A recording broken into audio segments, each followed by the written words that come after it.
601년 첫째 달 곧 그 달 초하룻날에 땅 위에서 물이 거친지라.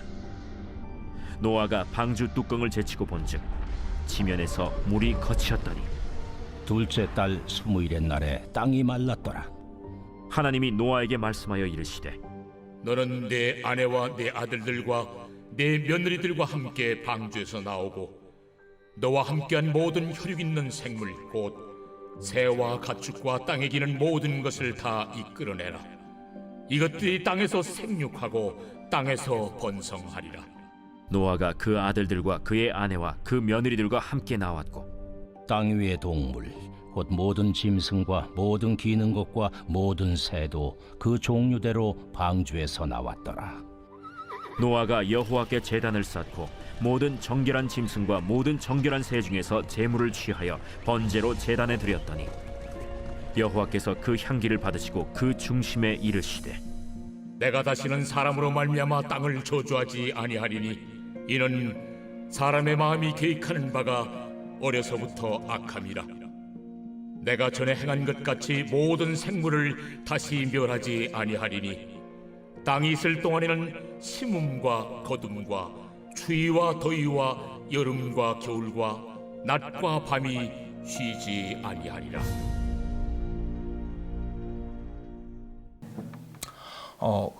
김태우라는 가수가 있어요.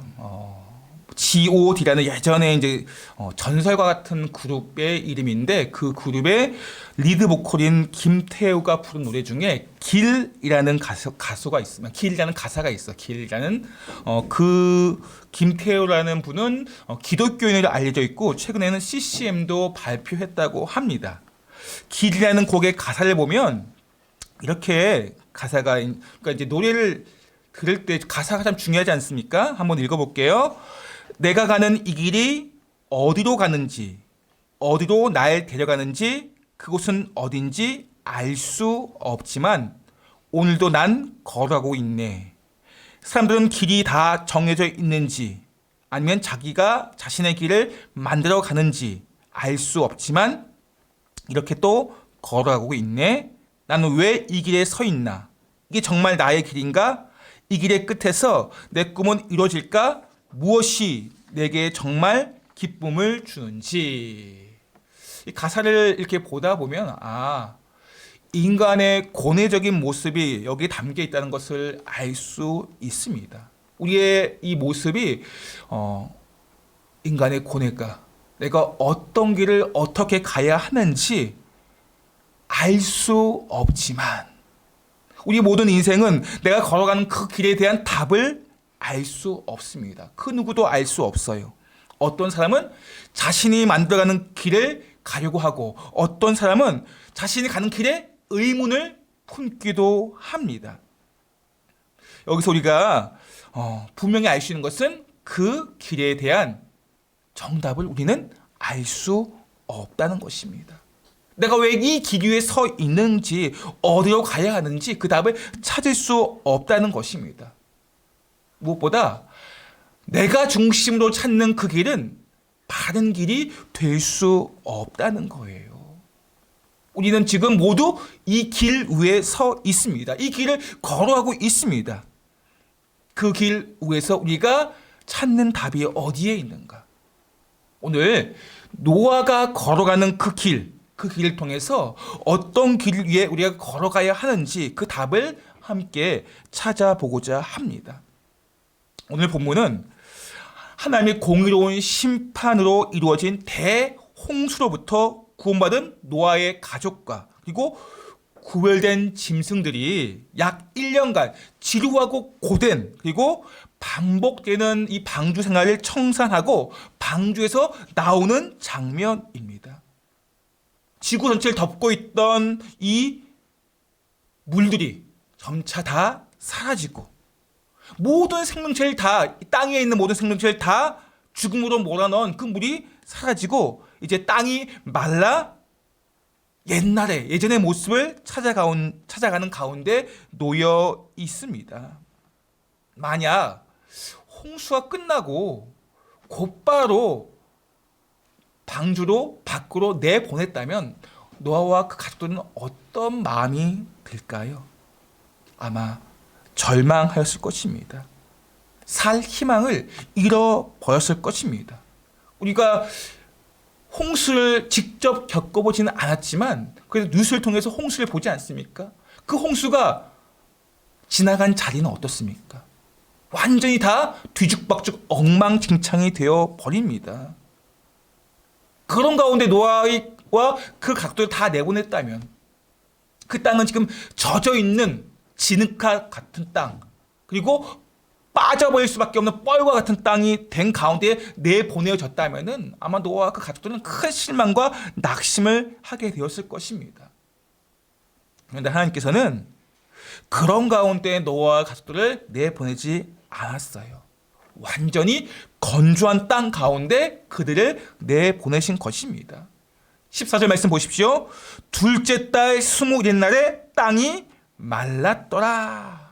여기 말랐더라는 태양열에 의해 말라붙은 건조한 상태를 의미하는 것으로 홍수 젖은 땅들, 정말 진흙과 같고 뻘과 같은 그 땅, 걷기도 힘든 그 땅이 지금 완전히 건조되어 마른 땅이 되었음을 의미합니다.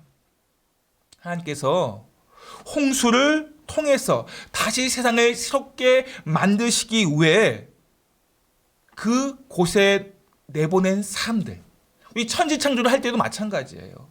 하나님께서 사람을 만드실 때는 하나하나 다 질서 있게 창조하신 후에 가장 적합하고 살기 좋은 땅에 아담과 하와를 내보내셨습니다. 제2의 중시자 분류는 노아도 마찬가지예요. 그 가족들을 택해서 내보내실 때도 살 수 있는 땅, 그 땅에 어느 정도 정착할 수 있는 가운데 놓여 있을 때 그들을 내보낸 것입니다. 만약 그렇지 않았다면 노아는, 그 가족들은 실망과 절망 속에, 큰 낙심 속에 어쩌면 생명을 잃어버렸을 수도 있어요. 그러나 그렇게 그들을 내보내지 않으시고 하나님께서는 노아와 그 가족들을 방주를 통해서 구원하실 뿐만이 아니라 이제 내보내실 때도 그들이 살 수 있는 적합한 땅 가운데 그들을 내보내셨고 노아와 그 가족들을 구원하신 것입니다. 인류의 제2의 중시조가 될 수 있도록 노아를 택하셔가지고 그를 구원하신 것입니다. 이런 노아에게 하나님께서 말씀하십니다. 15절에 하나님이 노아에게 말씀하여 이르시되, 하나님께서 노아에게 말씀하여 이르시되, 노아는 자신의 뜻대로 자신의 삶대로 살아간 것이 아니라 하나님께서 말씀하신 대로 그 삶을 하나님께서 이끄신 대로 걸어갔습니다. 노아 홍수 이후에 하나님께서 이제 노아를 그 방주에 태우시고 그 가족을 태우시고 그리고 노아에게 말씀하시고 명령하십니다. 이 모든 것들을 다 준행한 것이 바로 노아입니다. 자신의 뜻과 방법대로 살지 않았습니다. 오직 하나님께서 말씀하신 명령대로 살아간 것이 노아의 삶이었습니다. 그래서 노아가 홍수 이후에 이제 어느 정도 비가 그치고 까마귀와 비둘기를 내보내서 바깥을 살펴봅니다. 주변이 어떤지, 어떤 상황인지 주의하여 주변을 살펴봅니다. 근데 어떤 상황인지 살펴볼 때 그들은, 이 노아는 어느 정도 자기가 준비를 하여서 스스로 방주 뚜껑을 열어서 밖의 상황을 직접 확인도 합니다. 그런데 실행은 하지 않아요. 새를 내보내서 바깥의 상황이 어느 정도 물이 빠졌는지 다 상황 체크를 합니다. 점검을 합니다. 방주 뚜껑을 열어서 눈으로 직접 봅니다. 그런데도 직접 행하지는 않아요. 기다리고 있습니다. 무엇을 기다리고 있을까요? 하나님께서 말씀하시는 것을, 하나님의 명령을 기다리고 있습니다. 그리고 하나님께서 말씀하시자 너는 방주 바깥으로 나가라 라고 말씀하시고 명령하시자 노아는 그 말씀에, 그 명령에 순종하여 방주 밖으로 나간다는 것입니다. 모든 신앙의 결정은 자신에게 있지 않아요. 준비하고 찾고 모든 것을 행하지만, 그렇게 준비하지만 행함에 있어서는 말씀의 명령하심에 따라서 움직인다는 것입니다. 이것이 하나님께서 노아에게만 말씀하시는 이유예요. 노아는 말씀하시는 대로, 그 명령대로 순종하고 다 준행하기 때문에 하나님께서 노아에게만 말씀하시는 것입니다. 사람들은 내가 좀 많이 알고 있으면, 가지고 있고 높은 위치에 있으면 자신이 결정할 수 있다고, 내가 결정하는 것이 옳다고 생각을 합니다. 물론 높은 자리에 앉아 있다는 것은 이제 그 조직을 위해서 결정하는 자리이기도 합니다. 그리고 그 결정에는 뭐가 따릅니까? 책임이 따릅니다. 그러나 그 누구도 자신의 인생을, 다른 사람의 인생을 책임질 수가 없다는 것입니다. 왜냐하면 우리는 한치 앞을 모르는, 내일을 알지 못하는 연약한 존재이기 때문에 그렇습니다. 아무리 내가 열심히 준비해도 내일 일을 내가 어떻게 알 수 있겠습니까? 그런데 우리가 어떻게 나의 인생을 책임질 수 있으며 다른 사람의 인생을 우리가 어떻게 책임질 수 있겠습니까? 아무리 사랑하는 자녀들이 있지만 그 자녀들이 내가 많은 것을 준비해준다 할지라도 우리는 알 수 없어요. 우리 자녀들이 그 이후의 삶에 대해서, 내가 준비하는 그 모든, 철저히 아무리 기업을 세우기 위해서 준비한다 할지라도 일이 어떻게 될지는 아무도 알 수 없다는 것입니다. 그렇기 때문에 우리는 내 인생을, 아니 다른 사람의 인생을 책임질 수가 없다는 것을 아셔야 돼요. 내가 아무리 많은 것들을 가지고 있다 할지라도, 돈과 권력이 있고 힘이 있다 할지라도, 내가 지식과 학벌이 있다 할지라도 우리는 내 인생을 책임질 수 없는 부족한 인생임을 아시고 늘 하나님께 지혜를 구하고, 하나님 말씀하여 주시옵소서. 내가 내 뜻대로 행하는 것이 아니라 하나님의 말씀대로, 뜻대로 행하기를 원합니다.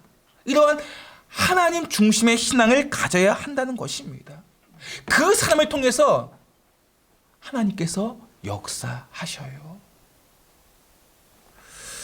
우리는 하나님의 말씀을 듣고 있어요. 지금도 듣고 있습니다. 그런데 정말 그 하나님의 말씀이 하나님의 말씀이 되고 있느냐 하는 것입니다.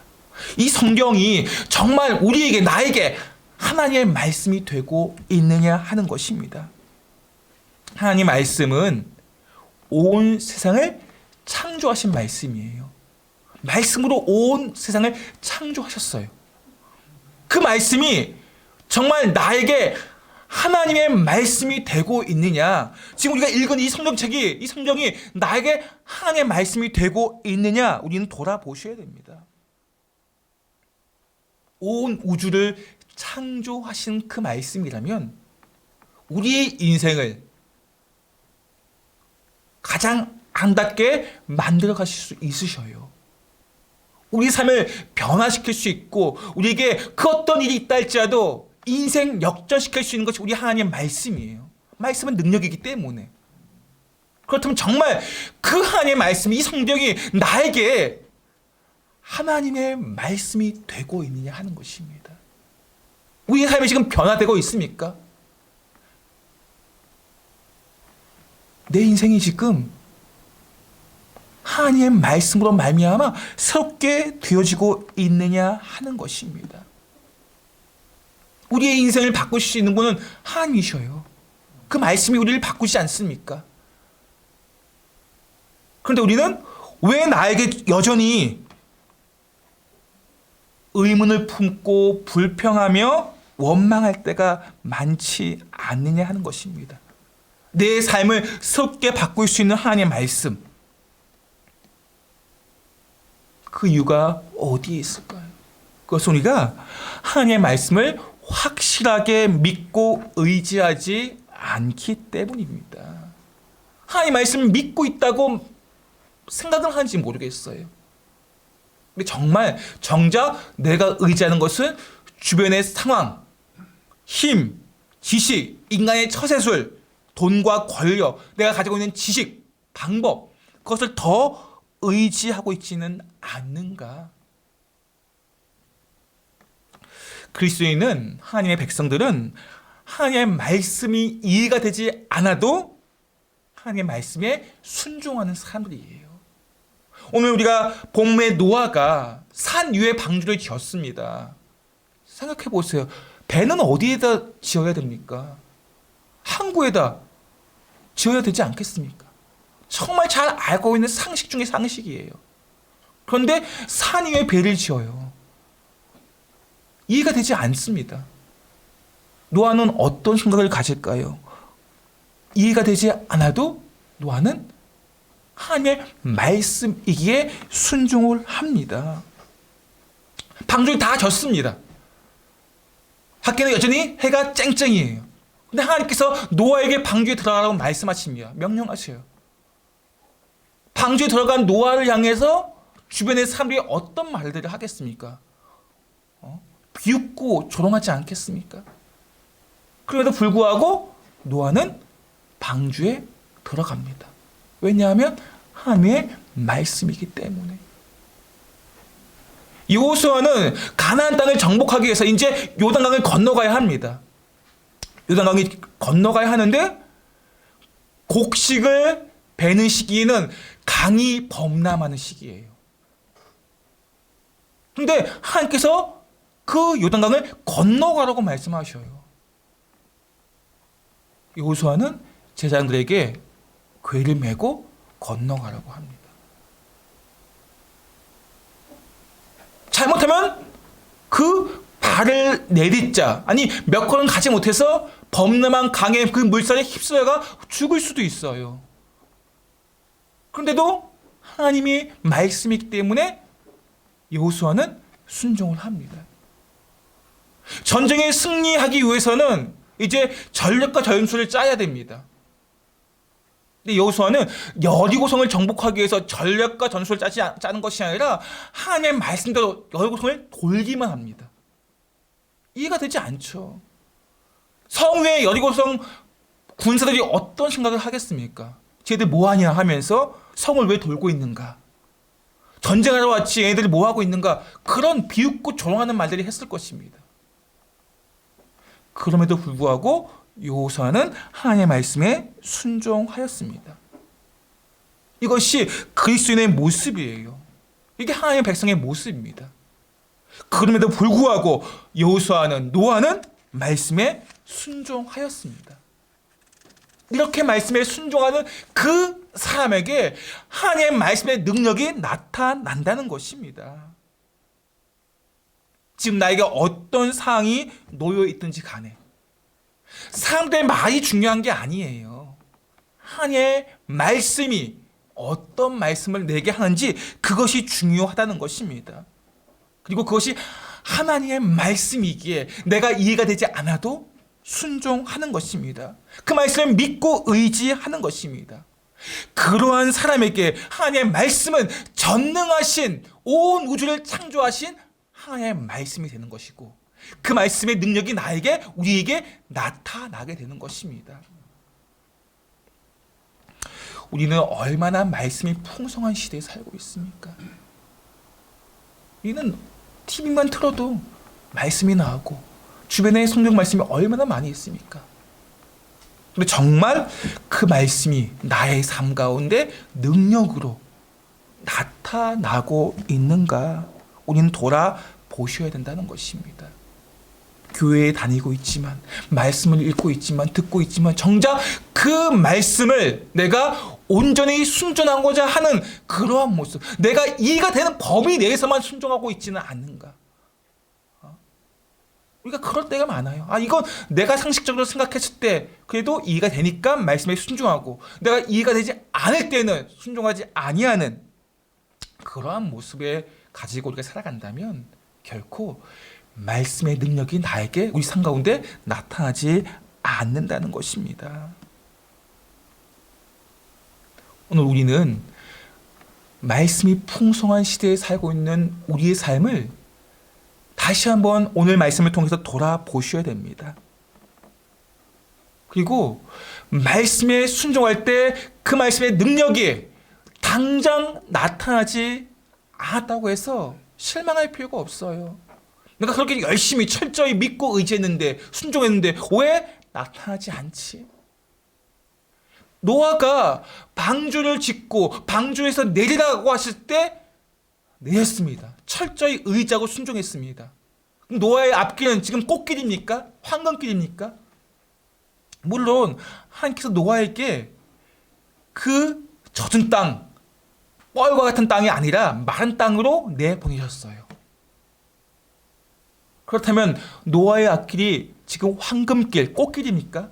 아니에요.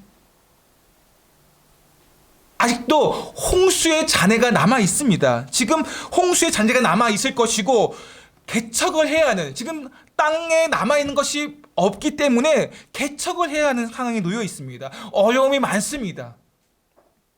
말씀에 순종하고 철저히 말씀에 의지했지만 노아의 앞에 놓인 그의 삶의 현장은 결코 황금길 꽃길은 아니었어요. 그럼에도 불구하고 노아는 여전히 하나님의 말씀에, 그 명령에 순종하는 삶을 삽니다.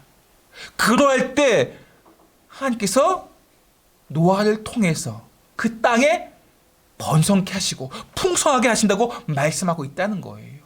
17절 말씀 보세요. 너와 함께한 모든 혈육 있는 생물 곧 새와 가축과 땅에 기는 모든 것을 다 이끌어내라. 이것들이 땅에서 생육하고 땅에서 번성하리라. 땅에서 생육하고 땅에서 번성하리라. 땅에서 많은 열매를 맺게 될 것이고 땅에서 풍성하게 번성하게 될 것이다. 이 약속의 말씀은 나중에 이루어질 거야, 그 말씀이 아니에요. 이미 완료형이에요. 이제 우리가 문법적으로 보면 이미 이루어졌다, 그런 의미를 담고 있습니다. 하나님의 확실한 약속에 대한 의지를 표현하는 그러한 모습이라는 것입니다. 말씀의 명령에 순종할 때 내게 이러한, 나를 통해서 내 삶, 내 가정 가운데, 우리 삶 가운데, 직장 가운데 그들을 나 때문에, 노아로 말미암아 그 가족들과 거기에 함께 참여한, 함께한 동물들, 짐승들까지도 풍성하게 번성하게 하신다는 거예요. 노아로 말미암아서. 오늘 여기서 주목해야 할 것이 너와 함께한이에요. 너와 함께한. 노아와 함께한.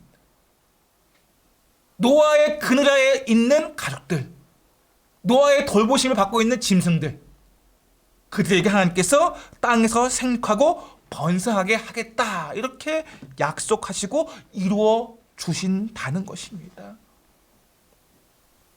우리가 하나님의 말씀에 순종하며 믿음으로 살아갈 때 나로 말미암아 나와 함께한 가족들, 자녀들, 그리고 직장에 사는 사람들까지도 하나님께서 풍성하게 번성하게 열매를 많이 그렇게 맺도록 하신다는 약속이에요. 우리가 하나님의 말씀에 철저히 의지하고 순종할 때, 노아가 걸어간 그 길을 우리도 함께 걸어갈 때 하나님께서 이러한 약속을 나 때문에, 나로 말미암아 내 주변의 사람들, 공동체를 새롭게 만들어 주신다는 거예요. 오늘 이 노아가 걸어간 그 길을, 그렇기 때문에 우리가 걸어가야 되는 것입니다. 그 길을 걸어갈 때 나로 말미암아서 가족과 직장과 많은 사람들을 풍성하게 하신다는 그 약속을 우리가 붙잡을 수 있다는 것입니다.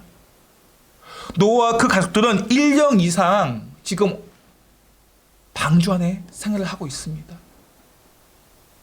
노아가 걸어간 그 길은 방주 안에서 노아가 무엇을 보았습니까? 방주 안에서 열심히 봉사하고 섬겼습니다. 정말 고된 생활을 했습니다.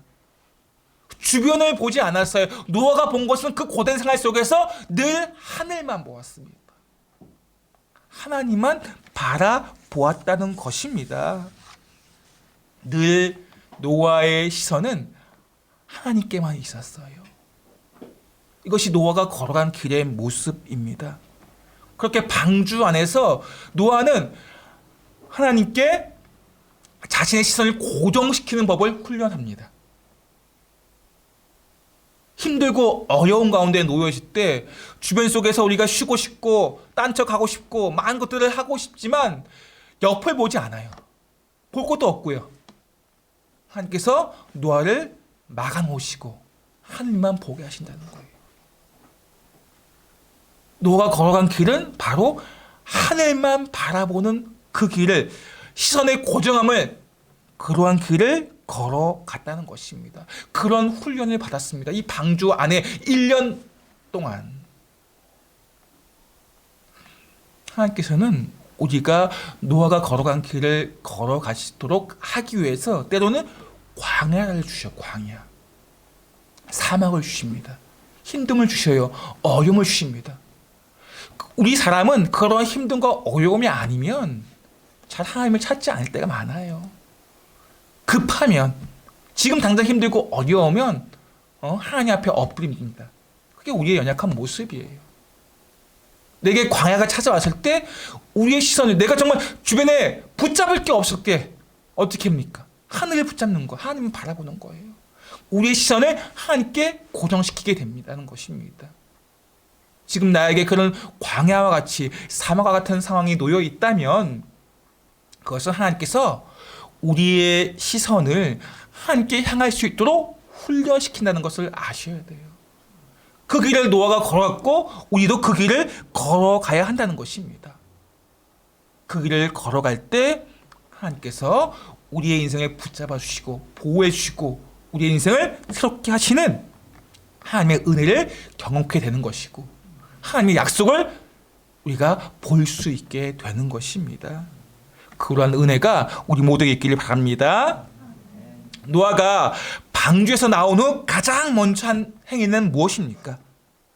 여호와 하나님께 제단을 쌓고 번제를 드렸습니다. 우리 말씀 20절에 함께 보겠습니다. 시작. 노아가 여호와께 제단을 쌓고 모든 정결한 짐승과 모든 정결한 새 중에서 제물을 취하여 번제로 제단에 드렸더니, 노아가, 그리고 그 가족들은 지금 1년을 방주 안에 있었습니다. 1년 이상을 갇혀 있다가 힘들게 고된 생활을 하다가 이제 방주 밖으로 나왔습니다. 그렇다면 이제 무엇을 가장 하고 싶을까요? 우리 1년이 아니라 할지라도 요새 이제 코로나 때문에 자가격리 하시는 분들 있잖아요. 2주간 자가격리하고 나서 무엇을 가장 하고 싶을까요? 집안에만 2주 동안 있고. 지금 짐승들, 동물들도 1년간 방주 안에 있습니다. 정말 답답하겠죠. 방주 밖에 나가실 때 이 짐승들이 어떻게 하겠습니까? 막 뛰어다니면서, 이리저리 뛰어다니면서 해치고 다니지 않겠습니까? 새들은 공중을 완전히 그냥 활강하면서 움직이고 있지 않겠습니까? 노아와 그 가족들은 어떨까요? 방주에서 안에서 정말 지치고 힘들고 고된 생활을 했습니다. 동물들 돌보는 게 정말 쉽지 않아요. 정말 요즘 반려묘 많이 키우잖아요. 한 마리 키우는 게 아기를 키우는 것도 마찬가지로 합니다. 그렇게 많이 손이 간다고 해요. 그런데 수만 마리의 동물을 돌본다고 생각해 보세요. 얼마나 힘이 들겠습니까? 아마 에너지가 정말 다 소진됐을 것입니다. 그런 힘든 생활을 하다가, 고된 생활을 하다가 지금 이제 방주가 열리고 동물은 다 나갔어요. 짐승들은. 이제 노아와 그 가족들은 자유인이 되었습니다. 돌볼 짐승이 없어요. 무엇을 할까요? 무엇을 가장 하고 싶겠습니까? 아마 개인적으로 하고 싶은 것이 참 무척 많을 것입니다. 힘들고 고된 생활을 했기 때문에 정말 공기 좋은 곳 가서 정말 푹 쉬고 싶을 거예요. 아무것도 하지 아니하고 마음껏 쉼을 누리고 싶을 것입니다. 자기가 하고 싶은 것들을 마음껏 하고 싶겠지만 노아는 그렇게 하지 않았어요. 자신의 안위나 자신의 유익보다 먼저 하나님을 생각하였습니다. 먼저 하나님께 영광 돌리는 일을 가장 먼저 하였다는 것입니다. 이것이 노아가 하나님께서 노아에게만 말씀하시고 노아를 기뻐하시는 이유입니다. 노아는 방주에서 나오자마자 먼저 제단을 쌓고 제물을 취하여서 희생의 제사 번제를 드렸습니다.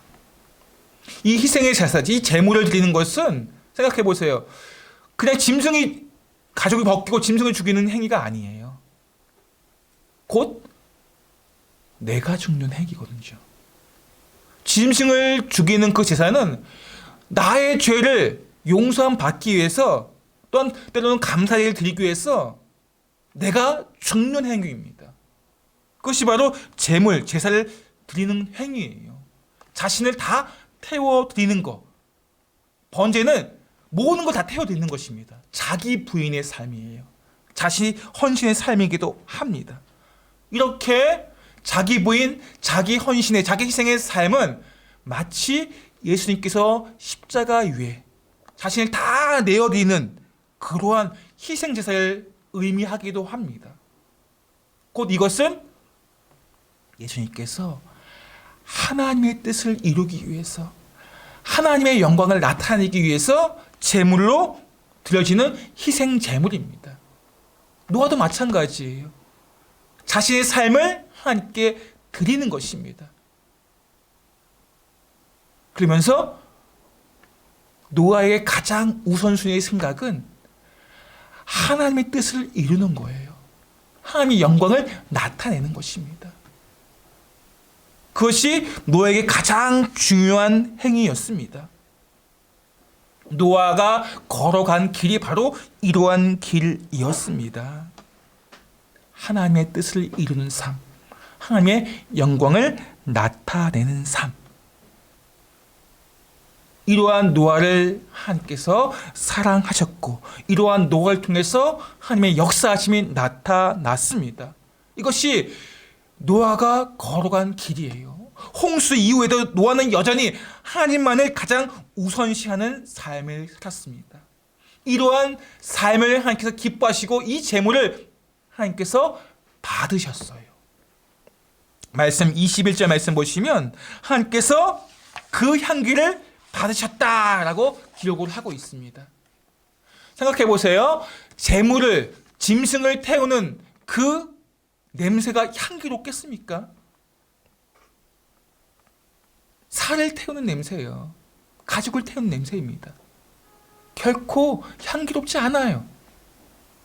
그러나 하나님께서는 노아가 이 제물을 태우는 행위를 향기롭다 하셨어요. 노아가 하나님께 드리는 그 믿음의 제사, 하나님 중심의 그 제사를 하나님께서는 향기롭다 하신 거예요. 우리가 드려지는 이 제사도 우리가 지금 제사를 드리고 있습니다. 우리도 예배를 드리는 게 제사를 드린 거예요. 그 제사가 향기로운 제사가 되기를 바랍니다. 어떤 제사를 하나님께서 향기롭다 하십니까? 오늘 이 제물은 정결한 제물이에요. 정결한 제물. 우리의 마음이 세상의 것을 취해서 더럽혀진 마음이 아니고 늘 하나님 중심으로 하나님을 우선시하며 그 하나님께 영광을 돌리며 하나님의 뜻을 찾고자 하는 그러한 제물을 가장 향기롭다 하신다는 거예요. 물질을 많이 드린다고 해서 향기로운 제사가 아니에요. 작다 할지라도 2렙돈의 그런 물질을 할지라도 그 마음을 다해 하나님께 드리며 하나님의 뜻을 찾고자 하는 그 제사를 하나님께서는 향기롭다 하시고 그 제사를 받으신다는 것입니다. 오늘 우리가 하나님께 드려지는 그 제사, 노아가 걸어간 길은 그러한 향기로운 제사를 드렸습니다. 하나님의 뜻을 이루고자 하고 하나님의 영광을 나타내고자 하며 그러한 것을 위해 자기 부인의 삶, 내가 죽는 삶, 내가 죽지 아니하면 결코 하나님의 뜻이 내 삶을 통해 나타나지 않아요. 왠지 아세요? 우리는 죄성이 있는 인간이기 때문에 내가 죽지 않으면 늘 나타난 것은 나예요. 나 중심의 생각, 나 중심의 뜻. 내가 죽지 아니하면 내가 걸어가는 길은 내 중심의 길이에요. 너가 걸어간 길은 내 중심의 길이 아니에요. 하나님 중심의 길, 하나님의 뜻과 영광을 나타내고자 하는 그런 길을 노아는 걸어갔습니다. 오늘 우리가 이 노아가 걸어간 그 길, 하나님의 뜻과 영광을 나타내고자 하는 내가 죽는 그러한 길을 걸어감을 통해서 하나님께 영광이 되는 그러한 제사를 드리는 우리 모두가 되시기를 예수님으로 축복드립니다.